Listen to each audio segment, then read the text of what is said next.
बच्चों, आज हम लोग क्लास 4 का पर्यावरण और हम विषय का पाठ 16 मीठा मीठा शहद के बारे में पढ़ेंगे। आप सभी जानते होंगे कि शहद किसे कहते हैं या शहद क्या होता है। तो शहद को हम लोग मधु भी बोलते हैं और इसे इंग्लिश में हनी भी बोलते हैं। तो ये कैसे बनता है, इसका स्वाद कैसा होता है, इसे कौन बनाता है, इन सभी बातों की जानकारी हम इस पाठ को पढ़ने के बाद करेंगे। तो यहाँ पे हम देख रहे हैं कि दो चित्र बना हुआ है। एक चित्र में एक फूल है और उस पर एक मधुमक्खी बैठी हुई है। दूसरे चित्र में हम लोग देख रहे हैं कि एक बड़ा सा पेड़ का डाल है और पेड़ का एक डाल बना हुआ है जिसमें कि मधुमक्खी का छत्ता टंगा हुआ है और उसके आसपास में बहुत सारी मधुमक्खियाँ भिनभिना रही हैं या उड़ रही हैं। तो ये हम लोग देखेंगे कि ये जो एक मधुमक्खी है, क्या उसने इतने बड़े छत्ते का निर्माण किया है या कि इसी तरह से अनेक मधुमक्खियाँ मिल करके इतने बड़े छत्ते का निर्माण की हैं और इसका क्या उपयोग है, इसमें क्या रहता है, ये सब जानकारी हम लोग इस पाठ को पढ़ने के बाद करेंगे। तो आइए अब हम लोग पाठ शुरू करते हैं। सोनी, मोनी, राजेश और नंदन बगीचे में घूम रहे थे। अनायास सोनी की नज़र आम के पेड़ के ऊपर लगे मधुमक्खी के छत्ते पे पड़ी। तो देख रहे हैं हम कि सोनी, मोनी और 4 बच्चे हैं। सोनी, मोनी, राजेश और नंदन ये बगीचे में घूम रहे हैं। उनमें से सोनी की नज़र अचानक से आम के पेड़ के ऊपर लगे मधुमक्खी के छत्ते पर पड़ी। तो अनायास मतलब अचानक उनमें से एक जो लड़की है सोनी, उसकी नज़र उस छत्ते पर पड़ती है। उसने कहा, अरे कितना बड़ा छत्ता है। सभी बच्चे उधर ही देखने लगे। छत्ते के आसपास मधुमक्खियाँ मंडरा रही थीं। राजेश बोला, संभल कर रहना, ये मधुमक्खियाँ काट भी सकती हैं। तो मोनी कहती है कि नहीं, ये सिर्फ काटती ही नहीं, हमें खाने को मीठा और पौष्टिक शहद भी देती है। तो राजेश बोलता है कि मधुमक्खी हमें काट भी सकती है, इसलिए हमें संभल के रहना चाहिए। लेकिन मोनी बताती है कि नहीं, ये सिर्फ हमें काटती ही नहीं है, हमें खाने को मीठा और पौष्टिक शहद भी देती है। पौष्टिक मतलब कि जो कि हमें इसके खाने से हम तंदुरुस्त हो जाएं, हमें इससे हमारी सेहत को ताकतवर बनाएगी, तो ताकतवर बनाती है। तो ये हमें जो मधुमक्खी है ये हमें मीठा मीठा शहद भी देती है और पौष्टिक खाने को मीठा और पौष्टिक शहद भी देती है। इसी में हम लोग देख रहे हैं कि इसमें पढ़ते पढ़ते ही बहुत तरह का प्रश्न आता है और उसे हम साथ साथ में उसका उत्तर भी लिखते जाएंगे। तो पहला सवाल है, पहला का भी 2 भाग बना हुआ है। पहला सवाल में 2 भाग बना हुआ है, 1 और 2। तो 1 में देखते हैं, क्या आपने मधुमक्खियाँ देखी हैं। तो इस सवाल का जवाब होगा, आप लिखिए, हाँ हमने मधुमक्खियाँ देखी हैं। देखी ही होंगी, इसलिए हम लिखेंगे कि हाँ हमने मधुमक्खियाँ देखी हैं। दूसरा सवाल है, आपने इन्हें कहाँ कहाँ देखा है। तो आप इसे फूल पर, बगीचे में, मधुमक्खी के छत्ते पे, कहीं कहीं भी आप देखे होंगे। तो इसके बारे में आप उत्तर लिख सकते हैं कि मैं इन्हें फूलों पर, बगीचे में, घर के आसपास हमने इसे देखा है। फिर इसके बाद दूसरा सवाल है, दूसरा का भी 2 भाग है। पहला सवाल का भाग है कि क्या आपने कभी मधुमक्खियों का छत्ता देखा है। तो आपने ज़रूर देखा होगा, तो आप लिखिए कि हाँ हमने मधुमक्खियों का छत्ता देखा है। दूसरा सवाल है, दूसरा का भी दूसरा भाग का जो सवाल है उसमें लिखा है कि चित्र में बने मधुमक्खियों के छत्ते को ध्यान से देखिए, क्या इसमें कोई विशेष आकार बार बार आ रहा है, इस आकार का चित्र यहाँ बनाइए। तो हम लोग देख रहे हैं कि यहाँ पे जो छत्ता बना हुआ है, तो इस पे अगर ध्यान से देखते हैं तो हमें लगता है कि कुछ एक तरह का ही आकार का कुछ बना हुआ है। अगर ध्यान से देखें तो ये लग रहा है कि ये ज्यामितीय आकार बना हुआ है जो कि षटकोण का आकार है। तो षटकोण में क्या होता है कि इसमें आप 6 कोना इसमें दिखाई देता है। तो हम यहाँ पे बता रहा है कि इस आकार का चित्र यहाँ बनाइए। तो हम इसमें यहाँ षटकोण के आकार का हम यहाँ पे चित्र बनाएंगे। यहाँ पे हम छोटे छोटे चित्र बनाएंगे।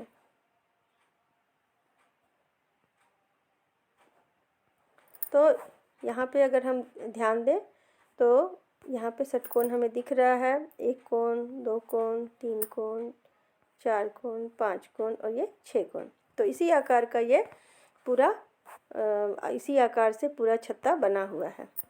आगे हम देखते हैं कि नंदन ने कहा, मधुमक्खियाँ हमारे लिए बहुत उपयोगी हैं, हमें इनके बारे में जानना चाहिए। तो नंदन को उत्सुकता होती है, वो और भी जानना इसके बारे में और भी जानकारी पाना चाहता है। सोनी बोली, पास ही उमा दीदी रहती हैं जो मधुमक्खी पालन करती हैं, चलो उनसे मधुमक्खियों के बारे में पता करें। सोनी बोलती है कि वहीं आसपास में ही उनकी कोई उमा दीदी है जो कि मधुमक्खी का पालन करती हैं, तो उनसे हम इनके बारे में और भी ज़्यादा जानकारी ले सकते हैं। सभी बच्चे उमा दीदी के पास पहुंच गए। उमा दीदी ने उनका स्वागत करते हुए पूछा, बच्चों आज सवेरे सवेरे कैसे आना हुआ? सोनी ने कहा, हम मधुमक्खियों के बारे में जानना चाहते हैं। उमा दीदी ने कहा, मधुमक्खी अत्यंत ही उपयोगी जीव है, हजारों वर्षों से इनसे शहद और मोम प्राप्त करते रहे हैं। तो उमा दीदी बताती है कि ये बहुत ही उपयोगी जीव है और इससे हम बहुत वर्षों से, हजारों साल से हम लोग इससे शहद और मोम पा रहे हैं। तो राजेश ने पूछा, मधुमक्खियाँ शहद और मोम कैसे बनाती हैं? स्वाभाविक सवाल है कि आखिर इतनी छोटी सी मधुमक्खी शहद और मोम कैसे बनाती है?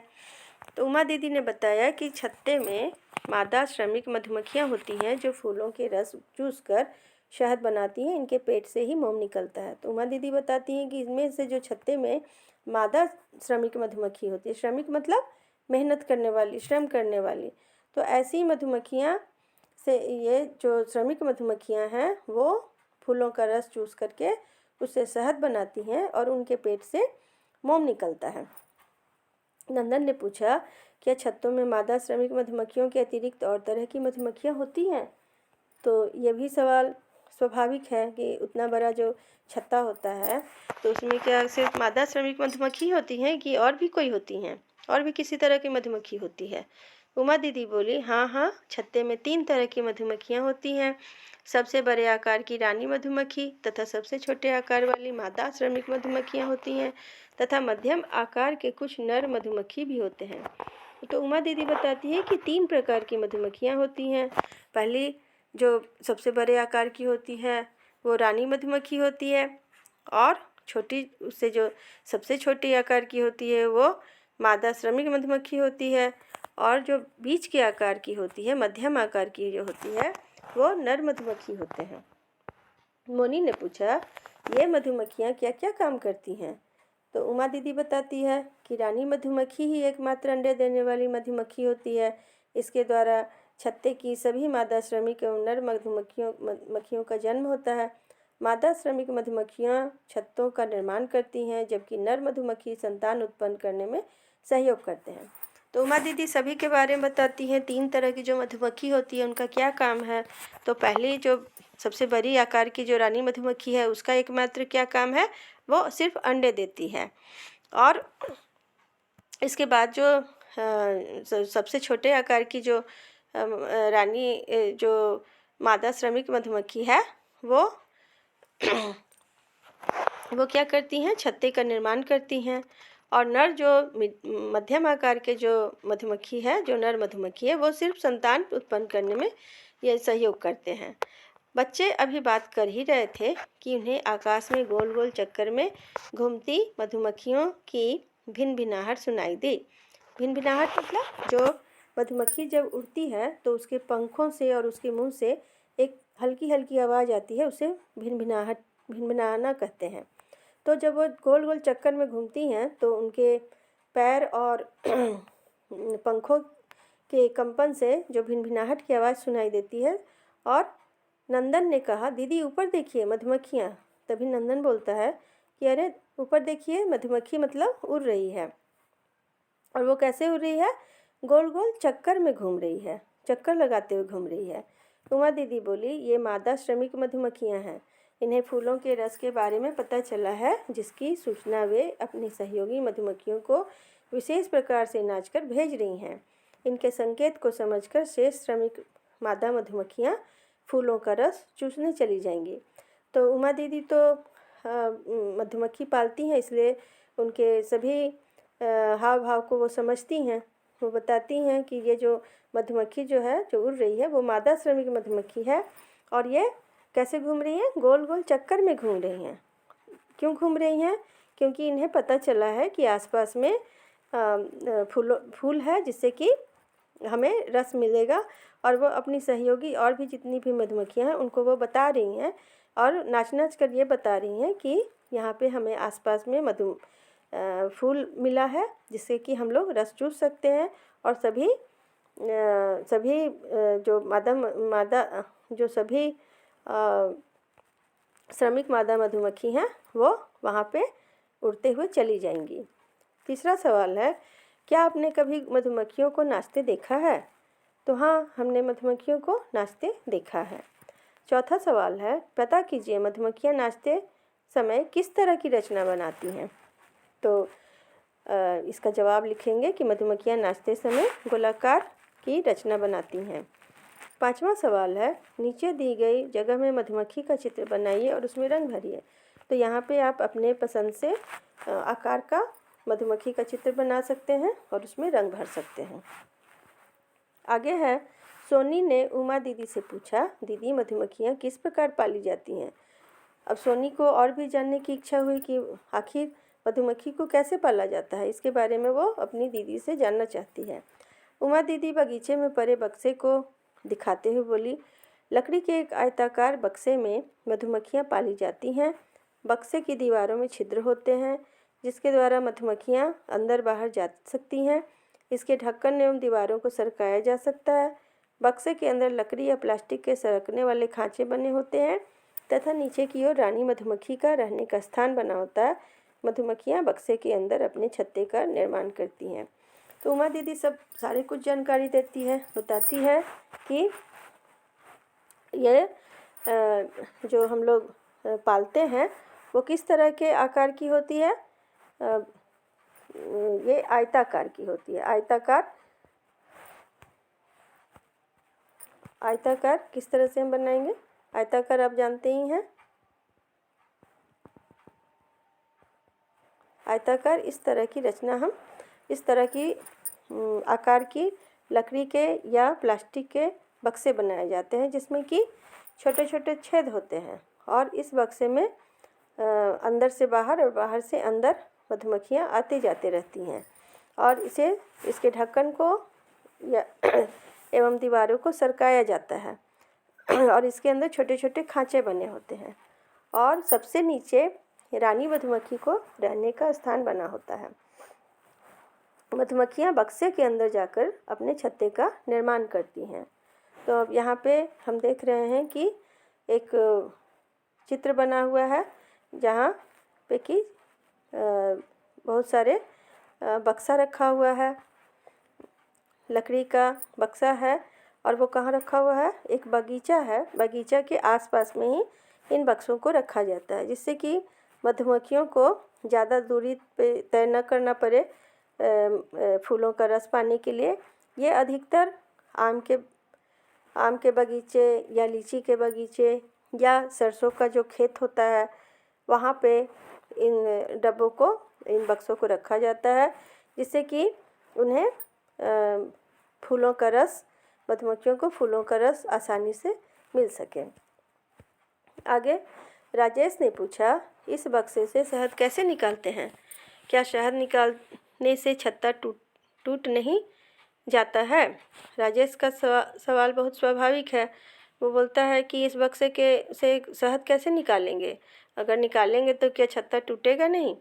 उमा दीदी बोली, इस बक्से के ढक्कन को सरका दिया जाता है तथा एक हैंडल की सहायता से इसकी भीतरी हिस्से को घुमाया जाता है जिससे शहद रिस कर नीचे की ओर निकल जाता है तथा छत्ते को कोई क्षति नहीं पहुंचती। क्षति नहीं पहुंचना मतलब कोई नुकसान नहीं होता है। तो उमा दीदी बताती हैं कि इस ढक्कन को सरकाया जाता है, माने खिसका दिया जाता है, और इसके अंदर एक हैंडल बना होता है जिसको कि हम घुमाते हैं, और जिससे घूमने से इसके अंदर का जो शहद होता है जो मधु होता है वो रिस कर या छन कर या चू कर वो अलग निकल जाता है, और जिससे कि छत्ते को भी कोई नुकसान नहीं पहुंचता है। मोनी ने पूछा, क्या शहद निकालने के समय मधुमक्खियां काटती नहीं हैं? ये भी सवाल बहुत सही है कि अगर हम शहद निकालने जाएंगे तो क्या मधुमक्खी नहीं काटेगी? तो उमा दीदी ने बताया कि शहद को निकालते समय विशेष प्रकार के पोशाक से पूरे शरीर को ढक दिया जाता है। पोशाक मतलब कपड़ा या ड्रेस ऐसा बना होता है जिससे कि पूरा शरीर ढक जाए और कहीं पर भी कोई खुला जगह ना हो जहाँ पर से कि मधुमक्खी काट सके। कुछ लोग कंबल भी ओढ़ लेते हैं, जिनके पास पोशाक नहीं होता वो कंबल भी मोटा ओढ़ लेते हैं जिससे कि मधुमक्खी उसे डंक ना मार सके। बचाव का उपाय करने के बाद भी कभी कभी मधुमक्खियाँ काट लेती हैं। इतना करने के बाद भी कभी कभी कुछ मधुमक्खियाँ जो शहद निकालने जाते हैं उनको काट लेती है। नंदन, दीदी शहद का हम लोग क्या क्या उपयोग करते हैं? अब नंदन पूछता है कि ठीक है, हम लोग बनाना सब कुछ जान गए कि कैसे बनता है, सब कुछ ठीक है, लेकिन इसका उपयोग हम लोग क्या करेंगे? शहद का क्या क्या उपयोग करते हैं? उमा दीदी, शहद खाने के काम में आता है, इसका उपयोग दवाइयों के रूप में किया जाता है। तो उमा दीदी बताती है कि शहद को हम लोग खाते भी हैं और इसका दवाई के रूप में भी प्रयोग किया जाता है। सोनी, दीदी शहद बाज़ार में कैसे बिकता है? तो सोनी पूछती है कि मान लो बाज़ार से हमें ख़रीदना हो तो कैसे मिलेगा? तो उमा दीदी बताती है कि हमारे जैसे शहद उत्पादक 100 से 125 रुपये प्रति किलोग्राम शहद बेचते हैं, लेकिन दुकानों में 250 से 300 रुपये प्रति किलोग्राम शहद बिकता है।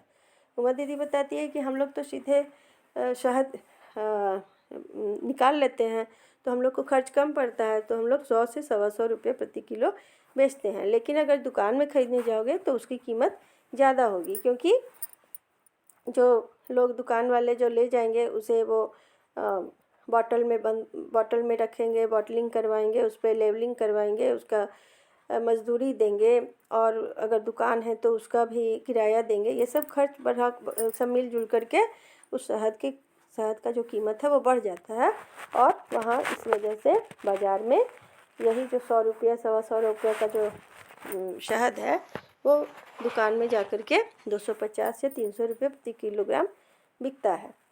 राजेश, दीदी आपका बहुत बहुत धन्यवाद, आपने हमें मधुमक्खियों के बारे में बहुत सारी बातें बताई। तो राजेश बोलता है कि दीदी आपको बहुत धन्यवाद, क्योंकि अभी तक उनको जानकारी कम थी, लेकिन दीदी उन लोगों को बहुत सारी मधुमक्खियों के बारे में, शहद के बारे में जानकारी दी।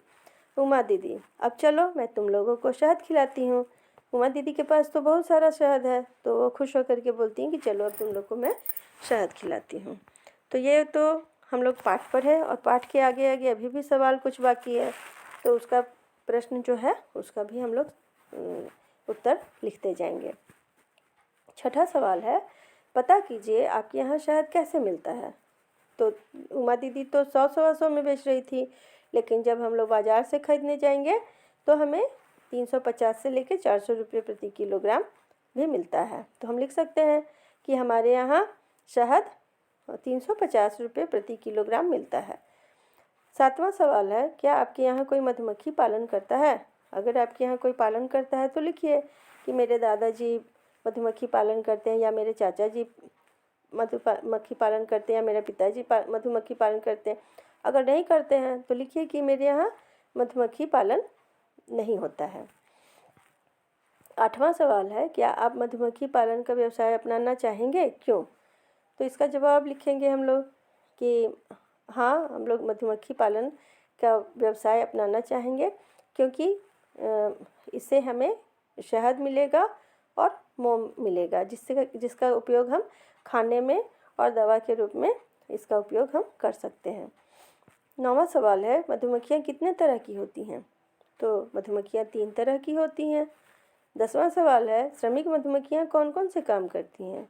उसका उत्तर होगा, श्रमिक मधुमक्खियाँ छत्ता बनाना, शहद का निर्माण और मोम का निर्माण का काम करती हैं। 11वां सवाल है, मधुमक्खियों के छत्ते में अंडे देने का काम कौन सी मधुमक्खी करती है? तो मधुमक्खियों के छत्ते में अंडे देने का काम मादा मधुमक्खी करती है। मादा रानी मधुमक्खी काम करती है।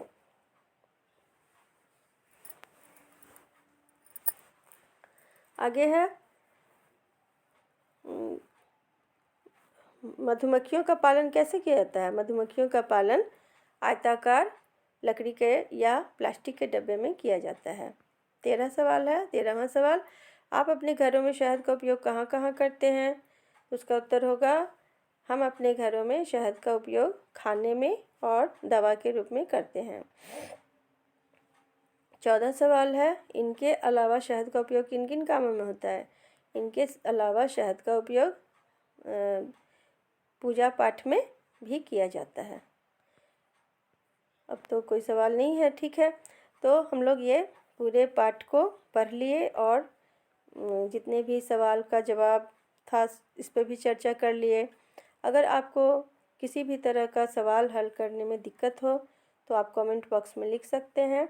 अगर पसंद आया हो ये पाठ तो आप लोग इसे लाइक कर सकते हैं, शेयर कर सकते हैं और सब्सक्राइब कर सकते हैं। ठीक है, अगला वीडियो मैं दूसरे पाठ पर बनाऊंगी। तब तक के लिए धन्यवाद।